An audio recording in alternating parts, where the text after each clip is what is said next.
Hey, what is up guys? GuitarRock here, welcome back to another counter side video. Alright, today we're going to talk about the supply operation, this particular stage for the covert ops, and I noticed many players have told me that this is not worth it. Alright, so we're going to discuss about it in this video, and I'm going to tell you guys why I think it's worth it instead. So you can see small scale covert ops version 2, it gives you this resource info, and this is something that's really valuable. Resource info is going to be needed in a lot of things. Whether you're scaling up your units, whether you're farming for raids, you are going to need a ton of this. Now, I am in an active guild where we have at least 10 to 20 raids a day. Alright, so sometimes even more. So having a ton of this is going to help you get a bunch of SC gears, super conductive gears, and in return, that's going to be very beneficial for you in the long run. Alright, you can't just look at it as a right now kind of thing. Now, why a lot of players say this is not worth it? Because when you jump in here, you can see the operation cost for each stage is 1,300 Ethereum. Now, this is a lot of Ethereum, and I get it. A lot of players are still at the beginning stage of the game, so you might think that farming credits, farming equipments are going to be much more worth it. But having this thing means that you can farm more equipments indirectly as well, and raids is going to give you something more superior, alright, in return. Now, if you use your Ethereum to go and farm for either free contract, which is what most players have been doing, right? I think most of you know this by now. Free contract stage 3-3 or 3-4. Now, this is a pretty good stage because it gives you the standard mold for weapon, armor, or accessory. So that means you can craft a T5 gear.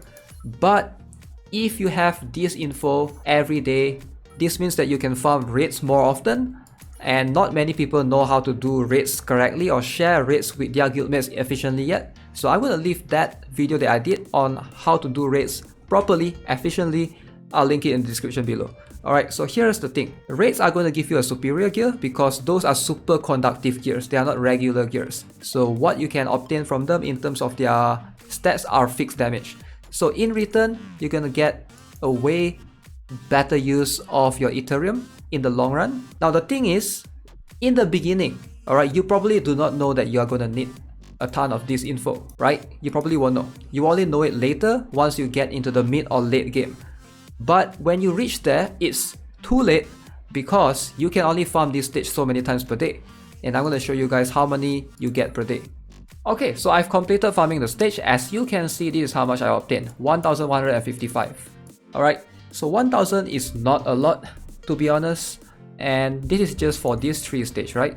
So usually every day I will be farming not just this one, but I will also farm this one. So you should be able to get about 2,000 infos per day if you are willing to spend your Ethereum here. But that's the thing, a lot of players are not willing to because they feel like this is really too much, and I get it. Alright, as someone who jumps into the game within the first week, I look at this, I'm like, wow, I would rather get gold, I would rather get equipments. But the thing is this, right? Once you get later into the game where you run out of these things, you can't farm this more than 6 times a day. Especially if you're trying to play PvP. Sometimes in PvP, you guys know how it works, right? PvP has ban units, they has buff units. So we have some units that are up. So let's say Sylvia Lena Cooper. You have enough to level 100 her. What is going to be lacking for you is the skills, right? You want to get her skills up. And someone like Sylvia Lena Cooper, it makes a lot of difference. This is the good skill that you want to have so that she can stun soldiers and counters as well. But the thing is, these things, they cost a lot of resource info. Alright, you can see 225 right here. You can see for Carl Wong, for the ultimate skill, it costs a lot, 600 right here. To get your characters set up for the PvP, you need to basically try to have level 5 because that's going to give you an edge. If your character has level 5, this is where the cooldown minus 10 seconds, and this is going to give you the edge in PvP specifically. And I just want to warn you guys that I do think that if you haven't been farming this every single day, you want to start farming them now. So yeah, that's gonna be it for this video. Hope you enjoyed it. Let me know what you guys think. Alright, I just want to hear from you guys. If you guys say it's worth it, let me know what's your current state in the game now. Are you like an end game PvP player? Like if you guys say it's not worth it, let me know as well. Alright, I would love to know, like maybe you are still like 1 or 2 weeks starting out. But yeah, as always, if you haven't already subscribed to the channel, give this video a like. I will see you guys in the next one. Have a nice day. Goodbye.